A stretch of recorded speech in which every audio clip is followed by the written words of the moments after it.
বাস্তবের দিকে তাকান, ধরে নিয়ে যাচ্ছে পুলিশ, মামলার আয়ু পুলিশ, ম্যাজিস্ট্রেট ওদের, বিচারক ওদের, জজ ওদের। মামলায় যা যা লিখেছে সব ওরা নিজেরাই লিখেছে। আপনাকে বলবে এখানে সই করে দেন, আপনি যদি সই নাও করেন এমন কায়দায় সই করে নেবে মনে হচ্ছে যে আপনারই সই। সব কিছু ওদের, আপনি নীরব দর্শকের ভূমিকা পালন করে শুধু দাঁড়িয়ে থাকবেন আর দেখবেন ইউসুফ নবীর মতো আল্লাহ আমি এখন করবো কি, কিচ্ছু করার নেই আমার। যদি আমি একটু উসবিস করি তাহলে এই যে ক্রেতা চলে যাওয়ার পরে আমার ভাইরা 1200-11 জন আমারে ছাড়বে না, মেরে ফেলবে। আর যদি আমি কিছু না বলি, কিচ্ছু না বলে যদি চুপ করে থাকি, অন্তত এখান থেকে ক্রেতা আমাকে নিয়ে সে দেশে যাবে, জীবন বাঁচানো অন্তত যাবে। আমি যদিও বিক্রি হয়ে যাচ্ছি, বিশেষ করে বাংলাদেশ সহ বিশ্বের বহু জায়গায় আলেম এবং মুসলমানেরা ঠিক নবী ইউসুফের মতো অসহায় অবস্থায় আছে। ক্ষমতা যার, বলেন রায়তার, ক্ষমতা যার রায়তার। এটা ছিল মিশরের বাদশা আজিজ মেসরের জামানায়।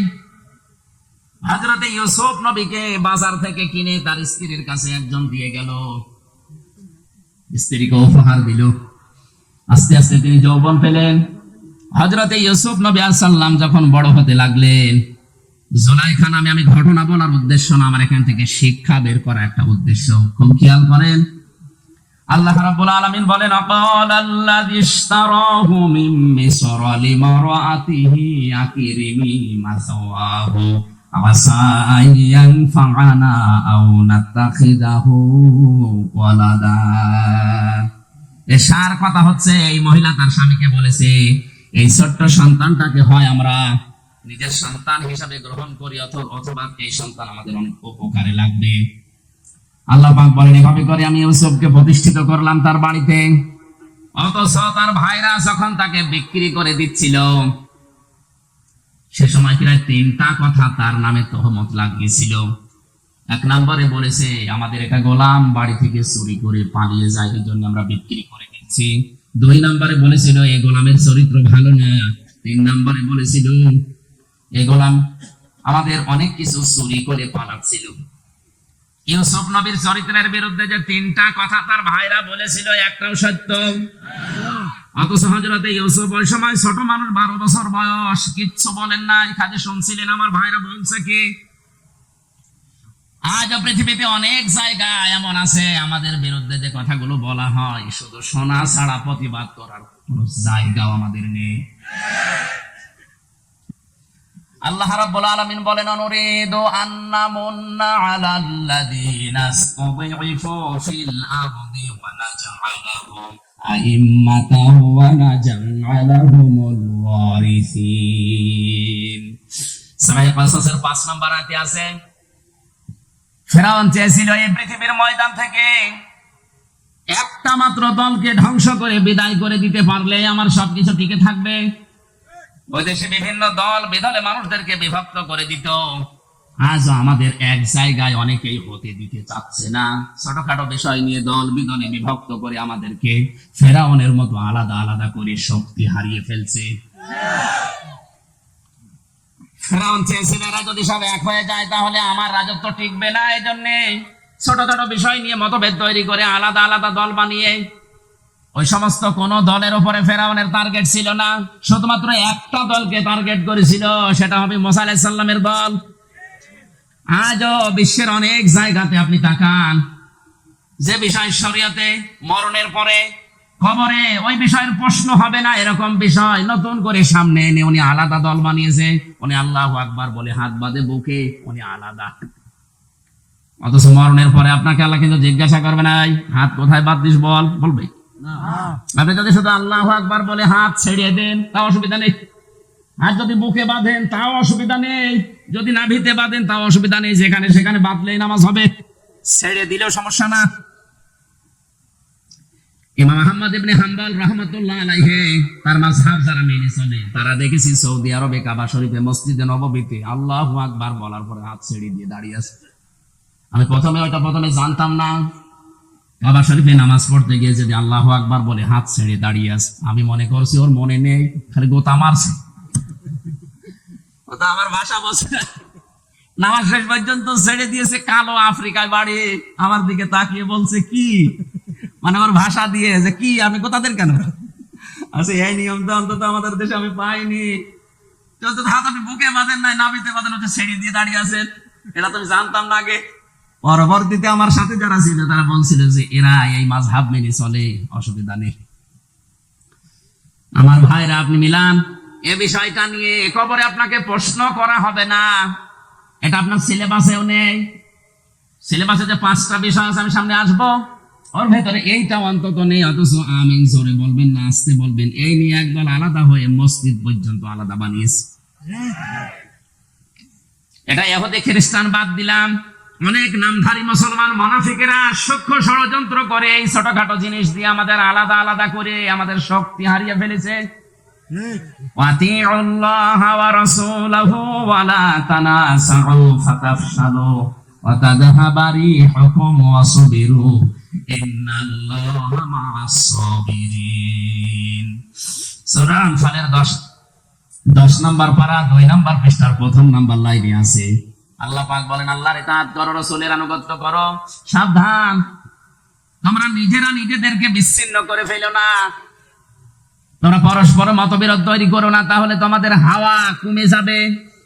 অতাযহাবা রিহুকুম ওয়াসবিরু, শব্দের দিকে খেয়াল করেন, অতাযহাবা রিহুকুম, তোমাদের বাতাস বেরিয়ে যাবে।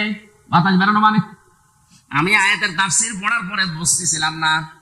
একবার যশোরে একটা অনুষ্ঠানে যাবার সময় থানার সামনে দিয়ে যেতে যেতে দেখি থানার ভেতরে অনেকগুলো প্রাইভেট মোটরসাইকেল পুরাতনটা পড়ে আছে।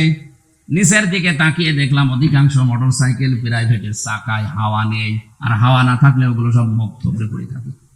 কথা বলে না, এই যে হাওয়া না থাকলে ওর চলার ক্ষমতা নেই, নড়ার ক্ষমতা নেই, দেখতেও যেন কেমন লাগে। মুসলমানদের ভেতরে যখন ঐক্য নষ্ট হয়ে যায়, তখন আল্লাহ পাক বলেন তাদের বাতাস, তাদের শক্তি বের হয়ে যাবে, তখন যে এসে থাপড় দেবে। আর এটা অলরেডি এখন আরম্ভ হয়েছে। আন্তর্জাতিক বিষয়টা আমি পরে বলবো, এটা দেশীয় রাজনীতিতে দেশীয় সূক্ষ্ম ষড়যন্ত্র এইটাই, এই জন্য আমরা এক জায়গায় হতে পারি না। ফেরাউন ঠিক এই কাজ করে ওই মিশরের ভেতরে আলাদা আলাদা দল করে 100 দল বানিয়েছে, কোন দল তার টার্গেট ছিল না। আজও বাংলাদেশে ইসলামী দল যত আছে, কোন দল কিন্তু বাতিলের টার্গেট না, রাম আর বামদের টার্গেট না, একটা দলকে জমিনে তিনি প্রতিষ্ঠিত করলেন। ওরা চেয়েছিল এখান থেকে বিক্রি করে তাকে শেষ করে দেবে, আল্লাহ পাক বলেন না, ওয়ালিনুআল্লিমাহু মিন তা'যীরিল আহাদিস আল্লাহু গালিবুন আলা আমরিহি ওয়ালাকিন্না আকসারান নাসি লা ইয়ালামুন। তাকে আমি আল্লাহ স্বপ্নের ব্যাখ্যা শিক্ষা দিলাম, আমি আল্লাহ যেটা ইচ্ছা করেছি আমার আদেশগুলোই গালেব হয়েছে, বিজয় হয়েছে, কিন্তু অধিকাংশ মানুষ এটা বোঝে না বা জানে না। ওয়ালাম্মা বালাগা আশাদ্দাহু আতাইনাহু হুকমা ওয়া ইলমা ওয়া কাযালিকা নাজিসিল মুহসিনিন। আমি আল্লাহ পাক দিন যত যেতে থাকে, হযরত ইউসুফ নবী আলাইহিস সালামের শরীরে শক্তি সমর্থন যৌবন যখন আসে, তাকে আমি জ্ঞান এবং হিকমত তাকে আমি আল্লাহ দান করলাম। সবাই বলেন আল্লাহু আকবার। আজ ওই ইসলাম নিয়ে টিকে থাকতে হলে আমাদের 2টা জিনিস লাগবে, শক্তি এবং হিকমত, জ্ঞান। শক্তি বলতে শুধু শরীরের শক্তি না, আজ এই যে মিডিয়া গুলো কাজ করছে, এটা একটা শক্তি, এটা সবচাইতে বড় শক্তি। এখন ইসলামকে ধ্বংস করার জন্য ওরা যত কিছু ব্যবহার করছে, তার সবচাইতে বড় মাধ্যম এই প্রচার মাধ্যম। আল্লাহ রাব্বুল আলামিন কোরআনে কারিমে জানিয়েছেন, হে নবী, ইসলাম ধ্বংস করার জন্য ওরা যেটা কাজে লাগাচ্ছে, ওইটা উল্টি আপনি ইসলামের পক্ষে কাজে লাগান। আজ মিডিয়া, ইলেকট্রিক মিডিয়া বলেন, প্রিন্টিং মিডিয়া বলেন, যত খবরের কাগজ পত্রিকা, সবগুলো রাম আর বামদের মালিকানায়। প্রচার করার মতো আমাদের হাতে তেমন কিছুই নেই। সুতরাং ইসলাম নিয়ে যদি এখন এগিয়ে যেতে হয়, আমাদের জ্ঞান অর্জন করা লাগবে, আমাদেরকে বিভিন্ন শক্তি সঞ্চয় করা লাগবে। এভাবে করে আমি আমার মুহসিন বান্দাদেরকে পুরস্কৃত করে থাকি। এবার আমার মূল কথায় আসছি, ওয়ারাওয়াদাতুহুল্লাতী হুয়া ফী বাইতিহা আন নাফসিহি ওয়া গাল্লাকাতিল আবওয়াবা ওয়া ক্বালাত হাইতা লাক।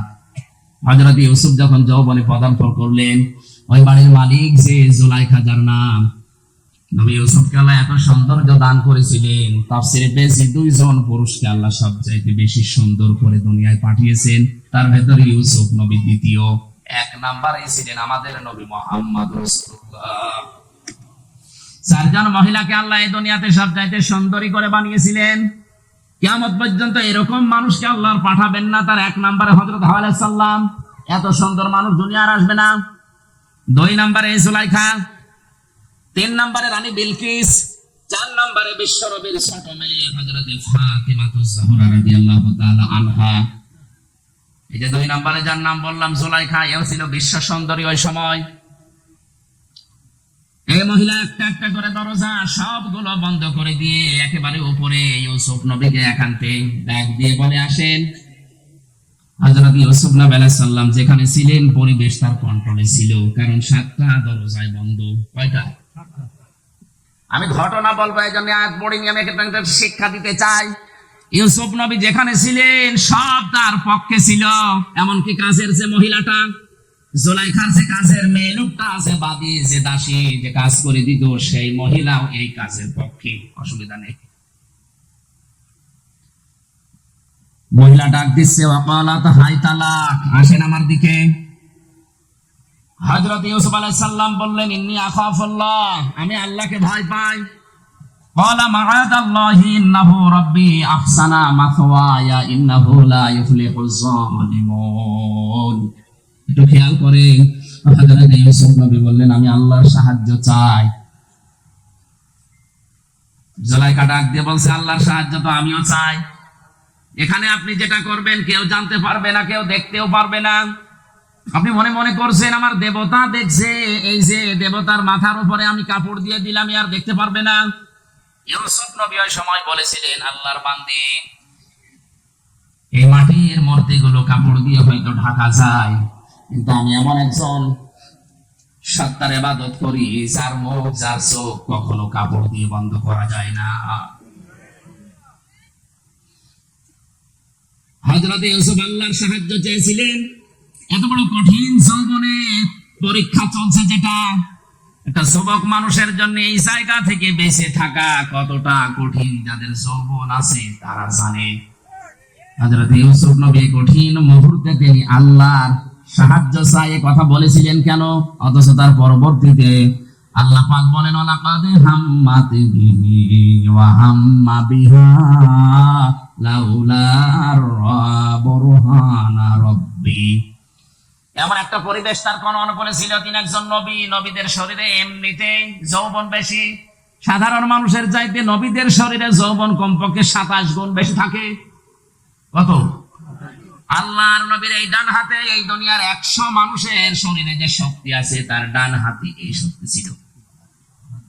নবীদের যৌবনও বেশি, তাদের শক্তিও বেশি, পরিবেশে কন্ট্রোলে।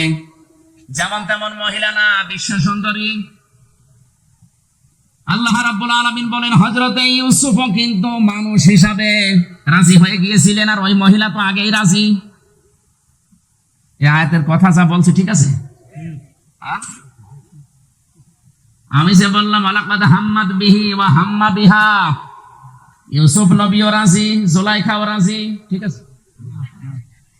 বাংলা অর্থ তো এটাই হয়, লাকাদ হাম্মাত বিহি ওয়া হাম্মা বিহা। ইউসুফ নবীও রাজি ছিলেন, জুলাইখাও রাজি আছে। বাংলা অর্থ এরকমই আছে, কিন্তু এটা যদি করে শেষ করে দেন আপনার ঈমান থাকবে? নবীর উপর একটা তহমত চলে যাচ্ছে না? আল্লাহ পাক বলেন, লাউলা আর-রা বুরহানা রাব্বি, যদি আমার, হযরত ইউসুফ বলেন, যদি আমার রব আমাকে কিছু দলিল, কিছু বরহান, কিছু প্রমাণ সামনে না দিতেন, তাহলে আমিও ঝুঁকে পড়েছিলাম। কারণ মানুষ হিসাবে আমার ভেতরে যৌবন আছে, শয়তান তো বসে নেই। জেলখানার এই জীবনে মামুনুল হক সাহেব ছিলেন আমার পাশের রুমে। মানুষ হিসাবে মাঝে মাঝে আমাদের হতাশা আসে, কিন্তু কোরআনে কারিমের সমস্ত আয়াতগুলো যখনই পড়তাম, অর্থ ব্যাখ্যা বিশ্লেষণ নিয়ে আলোচনা করতাম, তখন আবার স্বাভাবিক হয়ে যেতাম না। আমাদের মালিক আছেন, তিনি আমাদের ছাড়বেন না। কারণ আমি তো জেনা করে আসিনি, আমি তো মানুষ খুন করে আসিনি, আমি তো টাকা পাচার করে আসিনি। কোরআনে কারিমের সূরা মায়েদার 67 নম্বর আয়াত আমি যেই দিন পড়েছি, ওই দিন থেকেই কোরআনে কারিম যতটুকু বুঝি, যতটুকু জানি, আমি সাফ করে পরিষ্কার করে প্রচার করার চেষ্টা চালাচ্ছি সেই 12 সাল থেকে। ইয়া আইয়ুহার রাসূলু বাল্লিগ মা উনজিলা ইলাইকা মির রাব্বিক ওয়া ইল্লাম তাফআল ফামা বাল্লাগতা রিসালাতা আল্লাহু ইয়াসিমুকা মিনান নাস ইন্নাল্লাহা লা ইয়াহদিল কওমাল কাফিরিন। আল্লাহ পাক বলেন, হে রাসূল বাল্লিগ, আপনি প্রচার করেন, আপনি তাবলীগ করেন, ছড়িয়ে দেন।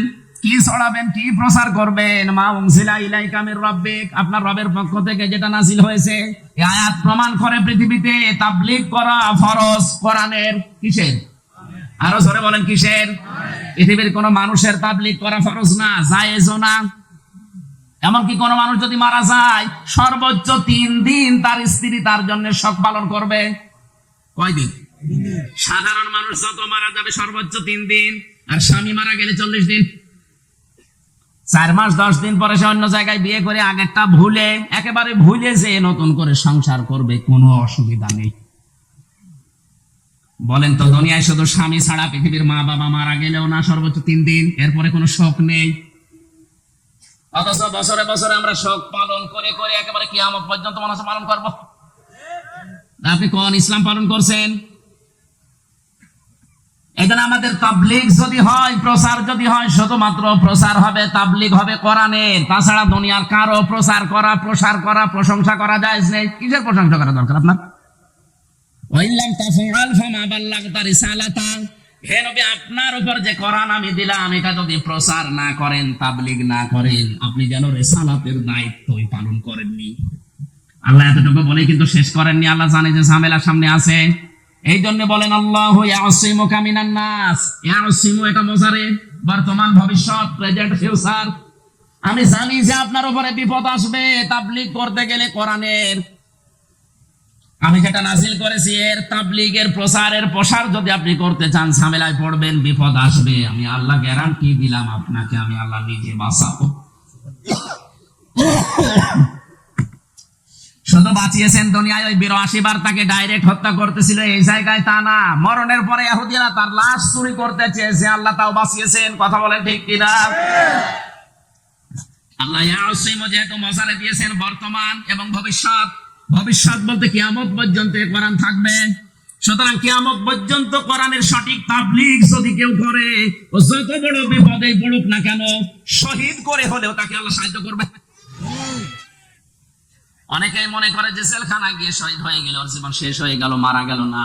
ওয়ালিয়ালামাল্লাহুল্লাযীনা আমানু ওয়া ইয়াত্তাখিযা মিনকুম শুহাদা ওয়াল্লাহু লা ইউহিব্বুজ জালিমিন।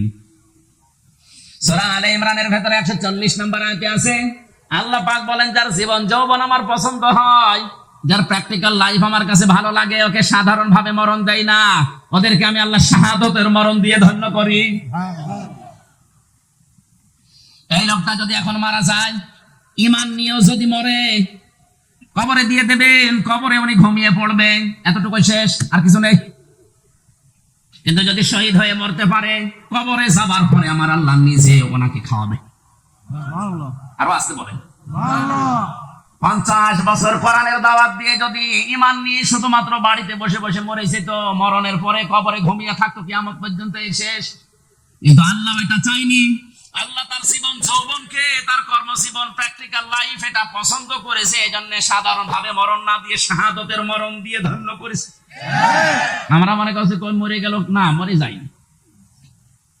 ওয়ালা তাহসাবান্নাল্লাযীনা কুতিলু ফী সাবিলিল্লাহি আমওয়াতা বাল আহইয়াউন ইনদা রাব্বিহিম ইরযাকুন। সূরা আলে ইমরানের 162 নম্বর আয়াত সম্ভবত আছে। আল্লাহ তাআলা বলেন, আপনি কি ধারণা করেন হে নবী, যারা আমি আল্লাহর রাস্তায় শহীদ হয়, মারা যায়, হত্যা হয়, তাদেরকে আপনি মনে করেন যে ওরা মরে গেল না, বরং ওরা জীবিত, এবং আমি আল্লাহ নিজে ওদেরকে খাবার খাওয়াই। সুতরাং আজ ফিলিস্তিনের এই মুসলমানেরা সহ বিশ্বের যত জায়গায় আজ মুসলমানদেরকে শহীদ করা হচ্ছে, মারা হচ্ছে, হত্যা করা হচ্ছে, এই মানুষগুলোর জীবন ব্যর্থ না, এদের জীবন আল্লাহর কাছে পছন্দনীয়। এই জন্য শাহাদাতের মরণে আল্লাহ তাদের ধন্য করছেন। এজন্য বরহান দলিল যদি আল্লাহ রাব্বুল আলামিন মানুষকে না দেখায়, তার মনের ভেতরে শান্তি প্রশান্তি আসা সম্ভব না। কত মানুষ দেখলাম শুধুমাত্র ইসলামের জন্য 20 বছর 22 বছর 25 বছর পর্যন্ত পড়ে আছে ওই চার দেওয়ালের মাঝে, দুনিয়ার কিচ্ছু আর জানে না। এমনিতে একটা ঘরের ভেতরে আমার মাত্র 3 বছর থাকতে হাঁপিয়ে উঠেছি। যে লোকটা 25 বছর আছে এমনি থাকা চাই না, মহান আল্লাহ অবশ্যই তাকে কোনো কিছু দেখাচ্ছে। এই যে লাউলা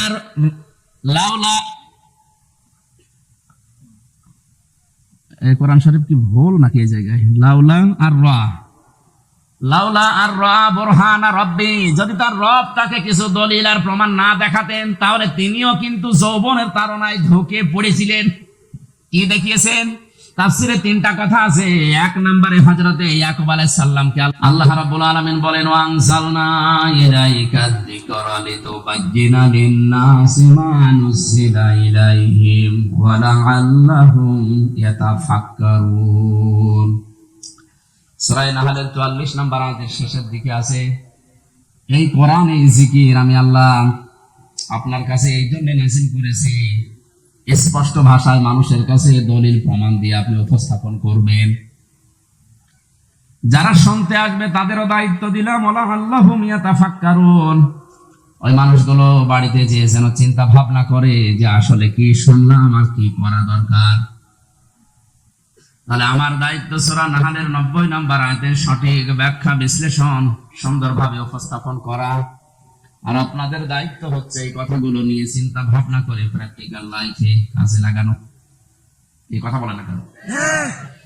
এটা যেহেতু দুনিয়ার কোন সাধারণ বই না, কিতাব না, আল্লাহর পক্ষ থেকে আসা একমাত্র শুধুমাত্র কেবলমাত্র নির্ভেজাল একটা কিতাব। যালিকাল কিতাবু লা রাইবা ফি, এই শব্দটা পৃথিবীর কোন বইয়ের আগে লেখা সম্ভব না, শুধু কোরআন বাদ দিয়ে। এই জন্য এই কোরআন উপস্থাপন করার কিছু ধরন আল্লাহ শিখিয়েছেন। যেভাবে সেভাবে যেখান থেকে যা তা বললে কোরআনে কারিমের হক আদায় হবে না। কিভাবে আপনি কোরআন উপস্থাপন করবেন মানুষের সামনে? 1500 বছর আগে মহান আল্লাহ সে ধরন আমাদেরকে, সেই পদ্ধতি শিখিয়েছেন। আলিফ লাম মিম সাদ কিতাবুন উনজিলা ইলাইকা ফালা ইয়াকুন ফি সাদরিকা হারাজুম মিনহু লিতুনযিরা বিহি ওয়া যিকরা লিল মুমিনিন। আল্লাহ পাক বলেন এই একটা কিতাব, কিতাবুন আনজালনাহু ইলাইকা, আপনার প্রতি আমি আল্লাহ নাযিল করেছি, লিতুখরিজান নাসা মিনাজ যুলুমাতি ইলান নূর, মানুষদেরকে অন্ধকারের পথগুলো থেকে বের করে আলোর পথের দিকে নিয়ে আসবেন।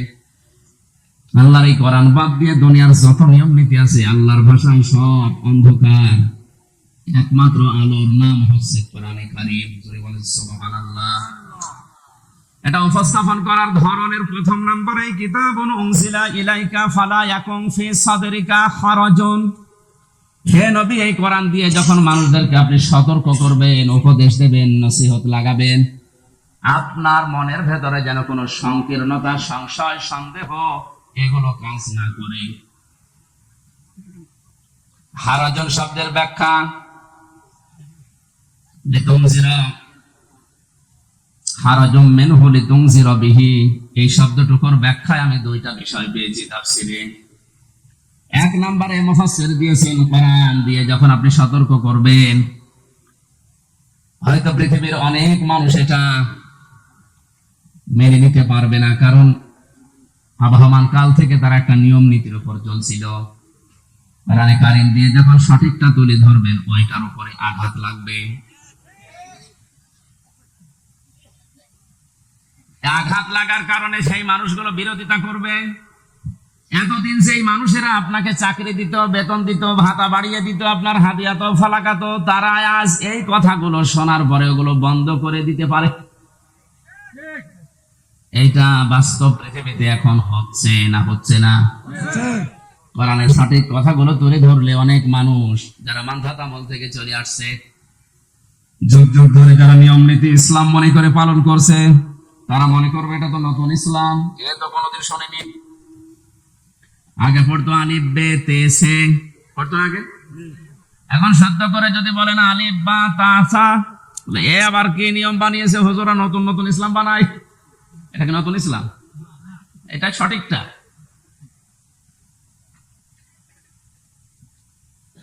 দ্বিতীয় নম্বরে আপনি যে ব্যাখ্যা বিশ্লেষণ তাফসীর উপস্থাপন করবেন মানুষের সামনে, হয়তো অনেকেই না বোঝার কারণে বিরোধিতা করতে পারে।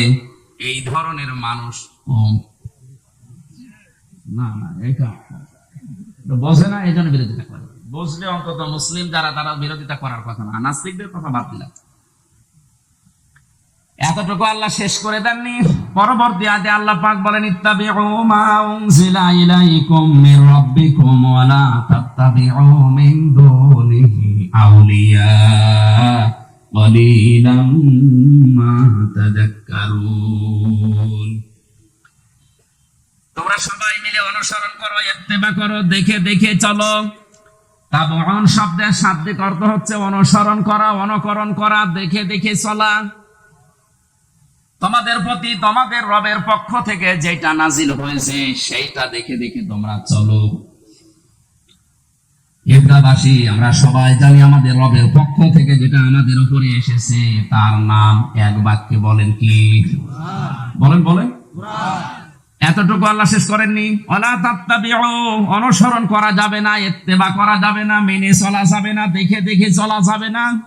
মিন দুনিহি আউলিয়া, দুনিয়ার কোন ওলি, আল্লাহ ওলির বহুবচন আউলিয়া, কোন ওলির অনুসরণ দরকার নেই।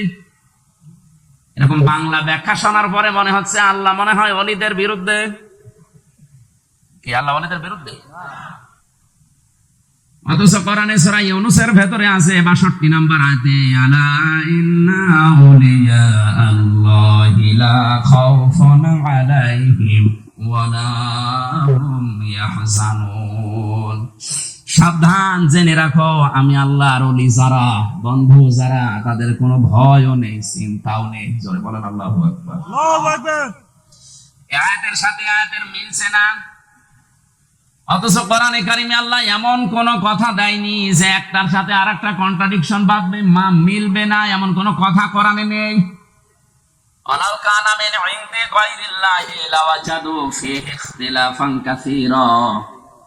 এর আগে আপনি কোরআনে এমন কোন কথা পাবেন না যে একটার সাথে আরেকটা মেলে না। অথচ এই আয়াতে বললেন ওলিরা আমার বন্ধু, আর এই আয়াতে বলছেন তোমরা ওলিদেরকে অনুসরণ করবে না। কথাটা কেমন হয়ে যাচ্ছে? ব্যাখ্যায় তাফসিরে মুফাসসিরে ইকরাম লিখেছেন আল্লাহ পাক ওলিদের অনুসরণ করতে এখানে সব ওলির কথা, আউলিয়া যেহেতু বহুবচন, কোন ওলির অনুসরণ দরকার নেই। এই জন্য বলেছেন আল্লাহ যেহেতু ভবিষ্যৎ জানে না? বলেন। আল্লাহ পাক খুব ভালোভাবে জানেন ভবিষ্যতে এমন বান্দা দুনিয়াতে আসবে, ওরা আমি আল্লাহর চাইতে ওদের আব্বাকে বড় মনে করবে। আজ যেটা বাংলাদেশে সবচাইতে বেশি, আল্লাহর আলোচনা শোনাবেন না, আব্বার কথা বলেন খুব খুশি, সে যে আব্বা যে ধরনের হোক। অনেকেই আল্লাহর চাইতে আব্বাকে বাবাকে বড় মনে করবে, এই জন্য আল্লাহ আগে সতর্ক করার জন্য নিষেধ করলেন। আফসোস, আল্লাহর আলোচনা থেকে উপদেশ গ্রহণ করবে খুব কম মানুষ। আমরা যেন ওই কম মানুষের ভেতরেও থাকতে পারি। সরি বলেন আমিন।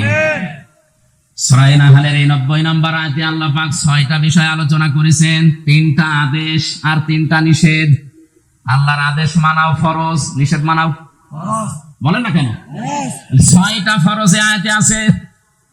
একটা করে ব্যাখ্যা করে যতটুকু আমাদের মেধায় আছে এখান থেকে নিয়ে আমাদের বাস্তব জীবনে আমরা মিলিয়ে দেখবো আসলে আমরা এই আয়াতটা প্রতি জুমার দিন যেটা আরবিতে শুনি ওটা আমাদের জীবনে মিলছে কিনা। আল্লাহ পাক বলেন, ইন্নাল্লাহা ইয়া'মুরু বিল আদলি ওয়াল ইহসানি ওয়া ইতা'i যিল কুরবা। অবশ্যই আমি আল্লাহ নির্দেশ করছি বিল আদলি, দুনিয়াতে তোমরা ন্যায় বিচার করবা। কি বিচার? দ্বিতীয় নম্বর হল ইহসান, ভালো ব্যবহার করবা। ওয়া ইতাই যিল কুরবা, নিকট আত্মীয়দের খোঁজ খবর রাখবা। এই তিনটা কাজ যদিও আমরা মুআমালাত মুআশারাত ইসলামের একটা অন্যতম বিধান, সাধারণ জিনিস মনে করি, এ আর কি, মানুষের সাথে হাসি মুখে কথা বলা এটাও যে ইবাদত অনেকে জানে না। আকুলু লিন-নাসি হুসনা, মানুষের সাথে কথা বললে ভালো ভালো কথা বলো। যদি কেউ হাসি দিয়ে কথা বলা শুরু করে, সালাম দিয়ে, তাহলে তার সাদকা দেওয়ার সওয়াব হয়। অথচ মুখ গোমরা করে থাকে, কথায় বলতে চায় না, কথা বললে গালি দেয়। না গালি এলাকায় নেই? এতদিন পর্যন্ত অনেকেই জানতাম মুনাফিকদের আচরণ বা আলামত তিনটা। আয়াতুল মুনাফিক সালাসা, মুনাফিকের আচরণ চিহ্ন তিনটা জানতাম, আমি হাদিসে 4টা পর্যন্ত পেয়েছি। কথা বললেই মিথ্যা কথা বলে, ওয়াদা করলে খেলাফ করে, আমানত রাখলে খেয়ানত করে। 4 নম্বরে মুনাফিকের যার মাঝে রোগ আছে, তাদের ভেতরে যারা ঝগড়া হলে গালি দেয়। সুতরাং যারা ঝগড়া হলে আগে গালি দেন, মন মেজাজ খারাপ হয়ে গেলে আগে গালি দিয়ে শুরু করেন, বুঝতে হবে মুনাফিকের জাত তার ভেতরে আছে। আল্লাহ আমাদেরকে যেন বাঁচিয়ে দেন, জোরে বলেন আমিন। তিনটা আদেশ করার পরে আল্লাহ পাক বলেন, তিনটা নিষেধ আমি তোমাদেরকে করলাম। ওয়ায়ানহা আনিল ফাহশাই ওয়াল মুনকারি ওয়াল বাগয়। 1 নম্বরে তোমাদের নিষেধ করা হচ্ছে তোমরা ফাহিশা কাজ করবে না, মুনকার মন্দ কাজে জড়াবে না, আল বাগয় সীমা লঙ্ঘন করবে না। আল্লাহ পাক বলেন এই তিনটা আদেশ, তিনটা নিষেধ করার পরে ইয়াইযুকুম লাআল্লাকুম তাযাক্কারুন, এই ওয়াজগুলো আমি আল্লাহ নিজে তোমাদের করলাম। এই ওয়াজ কার? বলেন বলেন। ওয়াজ আমির হামজা করে না, ওয়াজ সরাসরি করছে আল্লাহ নিজে, আমি অ্যাডভার্টাইজ করছি শুধু। সুতরাং বাংলাদেশে যারা ওয়াজ বিরোধী, যারা তাফসীর বিরোধী, ওরা সরাসরি আল্লাহ বিরোধী। কক্সবাজারে হয়তো এরকম মানুষ খুব কম, এগুলো কুষ্টিয়াতে বেশি। লালনের মাজারে 3 দিন একাধারে চলছে আল্লাহর নাম নিয়ে গাঁজা খাওয়া, কোনো অসুবিধা নেই, আরো পুলিশ দিয়ে পাহারা দেওয়া হয়। অথচ কুষ্টিয়াতে, চুয়াডাঙ্গা, এই সমস্ত জায়গায় তাফসীর মাহফিল লেখা দেখলে আগেই 14 জায়গায় অনুমতি নেওয়া লাগবে। কেন? ইসালে সওয়াব হয়, 63 দিন ব্যাপী অনুষ্ঠান হয়, 7 দিন ব্যাপী মেলা হচ্ছে। মেলার নাম দিয়েছে বই মেলা, বই খুঁজে পাওয়া যায় না। মেলার নাম দিয়েছে শিশু মেলা, শিশু নেই, শুধু শিশুর খালার আর মামারা। এই সমস্ত জায়গার কোনো অনুমতি নেই। ইসালে সওয়াব হচ্ছে সারা রাত। আঞ্জুমানে কি নাম দিয়ে উল্টা পাল্টা, গোসল শরীফ, নওরোজ শরীফ, কি শরীফ হচ্ছে, কোন শরীফে কোনো সমস্যা নেই, যত সমস্যা কোরআন শরীফ। কথা বলেন। তাহলে ওয়াজ করেন কে বলেন তো? আল্লাহ নিজে ওয়াজ করেন। ইয়াইযুকুম লাআল্লাকুম তাযাক্কারুন, তিনি তোমাদেরকে ওয়াজ করছেন। আশা করা যায় আল্লাহর বান্দারা আল্লাহর এই 6টা ওয়াজ যদি মেনে নেয় তাদের উপকার হবে। দেখি আল্লাহর ওয়াজগুলো আমরা অ্যাডভার্টাইজ করি, কেমন উপকার পাই দুনিয়াতে। 1 নম্বরে আল্লাহ আমাদেরকে আদেশ দিয়েছেন, নির্দেশ দিচ্ছেন, আমরা যেন দুনিয়ায় ন্যায় বিচার করি। কি বিচার? ন্যায় বিচার কাকে বলে? আইন দাল্লাম আদল, মামান আলাদাল, লগাতান শারহান। আদল কত প্রকার, কি কি? তাফসীরে আমি পেয়েছি আদল প্রধানত 3 প্রকার। কয় প্রকার? 1 প্রকার আদল হচ্ছে আল্লাহর সাথে ন্যায় বিচার, 2 নম্বর রাসূলের সাথে ন্যায় বিচার, 3 নম্বর আল্লাহর সৃষ্টি জগতের সাথে ন্যায় বিচার। আল্লাহর সাথে ন্যায় বিচার কি? কোরআনে আল্লাহ শরীয়তের বিধান দিয়েছেন 500 কত? জেলখানায় থাকাকালীন সৌদি আরবের একজন লেখক, এটা শোনান তো, ওনার আরবিতে লেখা, বাংলায় ভাষান্তর করা জনাব নূর হোসেন মজিদ নামে এক ভদ্রলোক করেছে বাংলায়। ওখানে আল্লাহর অঙ্গীকার আল কোরআনে 500। আমি বইটা প্রায় 8-9 বার 3 বছরে পড়েছি, আমার প্রায় মুখস্থই হয়ে গেছে। আমি দেখেছি ওখানে আল্লাহর 500 আয়াত আছে কোরআনের শরীয়তের বিধান, যেটা আল্লাহর অঙ্গীকার। এগুলো যদি কোনো মানুষ বাস্তবে মেনে নেয়, সে যেন আল্লাহর সাথে ন্যায় বিচার করলো। তার ভেতরে আজকের আয়াতে আছে 6টা। কয়টা? না, এটা কি ডিস্টার্ব করে বারবার, এই জন্য এগুলো লাগাতে নিষেধ করি।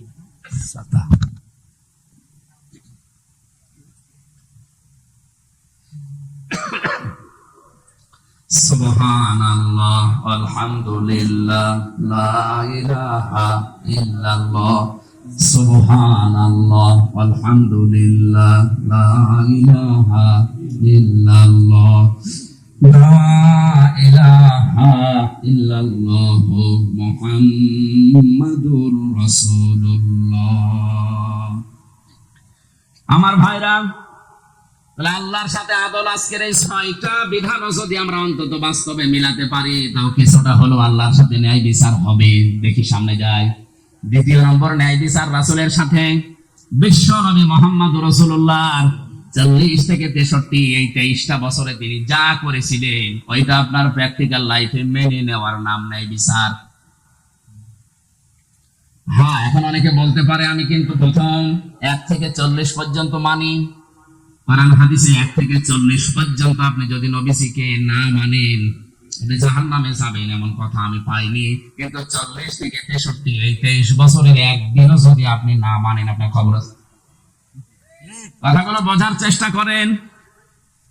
আজ বাংলাদেশ সহ বিশ্বে 2 রকম ইসলাম পালন করার পেছনে কারণ এই 2টা। নবুয়তের আগে 23 বছর, নবুয়তের পরে 23 বছর। লাকাদ কানা লাকুম ফি রাসূলিল্লাহি উসওয়াতুন হাসানাহ লিমান কানা ইয়ারজুল্লাহা ওয়াল ইয়াউমাল আখির ওয়া যাকারাল্লাহা কাসীরা। সরে বলেন আল্লাহু আকবার। আলেম যারা আছেন তাদেরকে একটু খেয়াল করার জন্য বলছি। আল্লাহ গ্যারান্টি দিয়ে আয়াত শুরু করেছেন, লাকাদ কানা লাকুম ফি রাসূলিল্লাহি, অবশ্যই তোমাদের জীবনের জন্য সর্বোত্তম আদর্শ লুকিয়ে রেখেছি আমি রাসূলুল্লাহর জীবনে। কার জীবনে? রাসূলুল্লাহ। আল্লাহ পাক কি আমাদের নবীজির নাম জানেন না? বলেন বলেন। তিনি তো আব্দুল্লাহ ইবনে মুহাম্মদ ছিলেন 1 থেকে 40 বছর পর্যন্ত, এইটা তার নাম ছিল। এর আগে হয়তো মানুষ তাকে সাদিক বলে ডাকতো, আল আমিন বলে ডাকতো, কিন্তু রাসূলুল্লাহকে বলতো না। তিনি রাসূলুল্লাহ হয়েছিলেন, নবুয়ত পেয়েছিলেন, নবী হয়েছিলেন কত বছর বয়সে? হ্যাঁ বলেন বলেন। তাহলে 1 থেকে 40 বছর পর্যন্ত তিনি ছিলেন মুহাম্মদ ইবনে আব্দুল্লাহ। আমি যেমন আমির হামজা ইবনে রিয়াজ, তিনিও ওইভাবেই পরিচিত ছিলেন। পুরা আরব জাহানে তাকে নাম ধরে ডাকতো মুহাম্মদ বিন আব্দুল্লাহ। এখনো পর্যন্ত মিডল ইস্টে যে দেখেন তারা বাবার নামকে দিয়ে ডাকে। ছেলের নাম যদি হয় আব্দুর রহমান, তাহলে বলে আবু আব্দুর রহমান, আব্দুর রহমানের পিতা। যতগুলো সাহাবীর নাম আপনি দেখবেন অধিকাংশ বাবার নামের সাথে জুড়ে দেওয়া। আব্দুল্লাহ বিন মাসউদ, আব্দুল্লাহ ইবনে ওমর রাদিয়াল্লাহু আনহুমা। আল্লাহ রাব্বুল আলামিন 1 থেকে 40 বছর পর্যন্ত নবীজির এই জীবনে তিনি 17 বছর থেকে সংগঠন আরম্ভ করেছিলেন হিলফুল ফুসুল দিয়ে, শান্তির সঙ্গ। এখান থেকে 40 এই 23 বছরে তিনি সামাজিক রাজনৈতিক ভাবে বিভিন্ন কর্মকাণ্ড তিনি আঞ্জাম দিয়েছিলেন পরিবারে আর সমাজে। একটা শত্রু পুরা আরব জাহানে তার ছিল না। সিরাত ইবনে হিশাম বলছে, আল্লাহিকুল মাখতুমিয়া আছে, একটা শত্রু তার ছিল না। সবাই তাকে অধিকাংশই নামের পরিবর্তে বলতো আল আমিন যাচ্ছে, আর সাদিক যাচ্ছে। যখনই তিনি 40 বছর বয়সে কোরআনে কারীম পেলেন, নবুয়ত পেলেন, নবী হয়ে গেলেন, এখন তার নাম আর মুহাম্মদ ইবনে আব্দুল্লাহ নেই, এখন হয়ে গেছেন তিনি রাসূলুল্লাহ। আগের 23 বছরে একটা শত্রু যার নেই, পরের 23 বছরে 82 বার তাকে ডাইরেক্ট হত্যা করার জন্য ইহুদিরা চেষ্টা চালিয়েছে। মানুষ তো একই আছে, আগেও যা ছিল পরেও তাই, শুধু নাম পাল্টিয়ে হয়েছে মুহাম্মদ ইবনে আব্দুল্লাহর জায়গায় রাসূলুল্লাহ। এই কথা বলেন। আজ আমরা বাংলাদেশ সহ বিশ্বে যারা মুহাম্মদ ইবনে আব্দুল্লাহর কাজগুলো করছে তাদের শত্রু হবে না, হওয়া সম্ভাবনা। কিন্তু যারা রাসূলুল্লাহর কাজ আরম্ভ করবে তাকে যদি 82 বার টার্গেট করা হয়, অন্তত আপনাকে 8 বার দিয়ে যদি 2 থাকে 2 বার টার্গেট হবে। এখানে উল্টা বসে আমরাও তো নবীওয়ালা কাজ করি, আমার তো কিছু হয় না। না, ওটা আপনার নবীওয়ালা কাজ না, ওটা মোহাম্মদ ইবনে আব্দুল্লাহ কাজ। নবীওয়ালা কাজ আরম্ভ হয়েছে নবী হওয়ার পরে। কত বছর বয়সে? বলেন বলেন। রাসূলুল্লাহর সাথে তাহলে ন্যায় বিচার যদি করতে হয়, এই 40 থেকে 63, এই 23 বছর অক্ষরে অক্ষরে আপনাকে মানা লাগবে, তাহলে ন্যায় বিচার হবে। 3 নম্বরে ন্যায় বিচার সৃষ্টি জগতের সাথে, তার মানে সর্বোত্তম সৃষ্টি যারা মানুষ। লাকাদ খালাকনাল ইনসানা ফি আহসানি তাকওয়িম। পৃথিবীতে যত সৃষ্টি আমি বানিয়েছি সবচাইতে উত্তম এবং সুন্দরভাবে বানিয়েছি আমি মানুষকে। মানুষ আল্লাহর সবচাইতে সর্বোত্তম সৃষ্টি, সবচাইতে দামি সৃষ্টি। ওয়ালাকাদ কাররামনা বানি আদম, বনি আদমকে আমি সম্মান দিয়েছি। পৃথিবীতে ন্যায় বিচার করা লাগবে আল্লাহর এই মানুষের উপরে। অথচ এই ন্যায় বিচারটা এখন দিন দিন উঠে যাচ্ছে।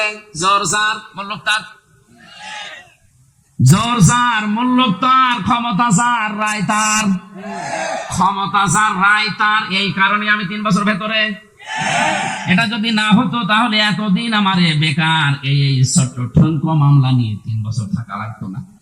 আমাদের প্রভু এক নবীর উম্মত, জীবন বিধানে ওই শিবানী কোরআন। তবে কেন এখনো হে মুসলমান